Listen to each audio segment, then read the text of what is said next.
Hi, I'm Betsy Lavolette, and I'm a professor in the Faculty of Foreign Studies at Kyoto Sangyo University. Today, I'd like to talk about immersive virtual tours for promoting language spaces. There are four main topics I'd like to cover today, starting with what virtual tours are and why it might be useful to create them. Then I'll move on to show a couple of example tours using two different types of software. Third, I will show how to make those tours just in brief, what you need, including cameras and the software itself. And then finally, I will do a comparison of the two types of software and talk about the pros and cons of each. So let's start with the background. What are 360 virtual tours and why should you create them? I'd like to show you example tours from two different language centers, and each of them was made with two different types of software. Here on my website, there are two different language centers that I've posted virtual tours for. The first one at the top here is CELTA at Michigan State University, and there's a link to the ThingLink tour. There's also embedded here the H5P version. And below that is Kyoto Sangyo University's Global Commons. There's the ThingLink tour and again the H5P tour. I want to show you both versions, so I'm going to start with this one that's embedded here, the H5P tour. I'm going to make this full screen, and then you can see there are links here to go to the front desk. You can also click and drag to scroll around the photo. You can look up, you can look down, you can look all the way around. This is 360. And let's try then going into the front desk. You can see the front desk here. You can see there are more links to go to different parts. You can go back out to the entrance, and you can look all around. Let's go to the conversation space.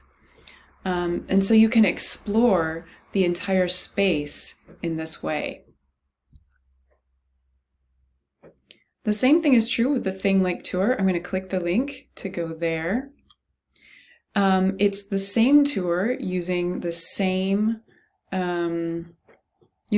photos, and I can look around and see up and down, and I can also enter the Global Commons and see the same scene that was in the other tour. So why create 360 virtual tours? There are three main purposes that I'd like to talk about, and they are interconnected, starting with familiarizing users with the SALC, which I hope will also encourage them to visit the SALC, and also to inspire other SALC designers.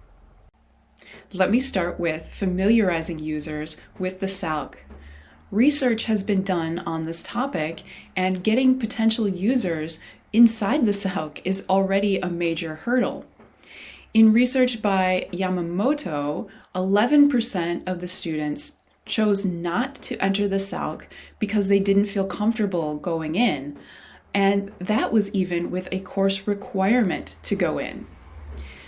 Discomfort entering the SALC has also been mentioned as a reason for not using it in other research by McCrohan, Perkins, and Billa.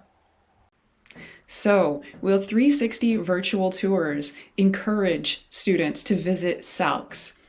There hasn't been any research on this in studies of language spaces. However, in other fields, research has shown that virtual experiences of a space may encourage people to visit it in real life. And this has been shown in retailing and tourism, and hopefully we'll see something happening in language spaces soon. One more purpose for making virtual tours is to inspire other SALC designers.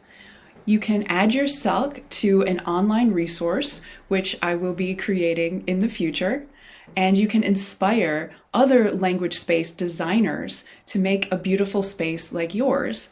And in addition, you can get inspiration from their designs.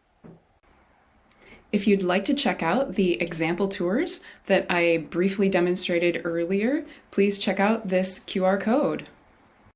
So, are you exploring these tours on your smartphone? I think it's a great way to see them. So, on this website, you can see this link here for ThingLink Tour. If I tap that, it will go to the ThingLink Tour, and of course you can use your finger to swipe around the tour. But another really cool thing you can do with this is you see these 3 little dots at the bottom. Tap that, and then you have one here that looks like a headset. Tap the headset, and it will take a moment to load. But then we will be able to use this as a VR experience even without a headset. You will be able to move the phone around and explore the space that way. So tap continue. And then it says you need a headset, but you actually don't. Tap this X.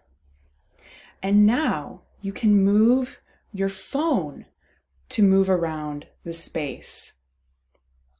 Like that. And also you can, of course, you can tap the links to go to the next scene, but you can also use your eyes. It's a little bit hard to do in reverse, but there is a small white dot in the center of your screen. And if you hold that over the link, then it will go to the next scene, even without tapping it. So there you go. Have fun.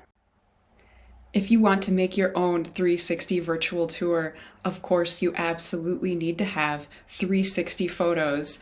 This is a 360 photo. You can do a lot of fun things with them, not just make tours, but also make this kind of artistic effect like this. But let's look at some cameras that you can use to make these photos.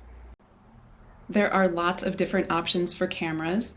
The one that you see here is the one that I have. It's called the Insta360 X3, and within this series of cameras there are many options. I chose this one after reading online reviews. I'm by no means an expert on this, but I'm pretty happy with the camera that I have. There are updated versions of this now, more expensive ones, and there are also older versions which are less expensive. So there's a wide range of them, and there are other cameras not made by this company that also come in a wide range of prices and functions. So I'm sure there's a camera out there that will work for you. Once you have the 360 photos, you need software to put these together into a tour. There are many different options out there for making the tours, but I think that these two, ThingLink and H5P, are the easiest to use and share. ThingLink is very easy to use. You just need to upload your 360 photos, edit each image to add these transit links that will take you from one to another, and then you choose one of those images as your starting point and you share that image, and then everyone will be able to access the whole tour from that starting point. With H5P, it's slightly more difficult, but still quite easy to do. You need to create a new virtual tour 360. Then you have to upload each image and add links between them. And then finally, you can share the entire virtual tour.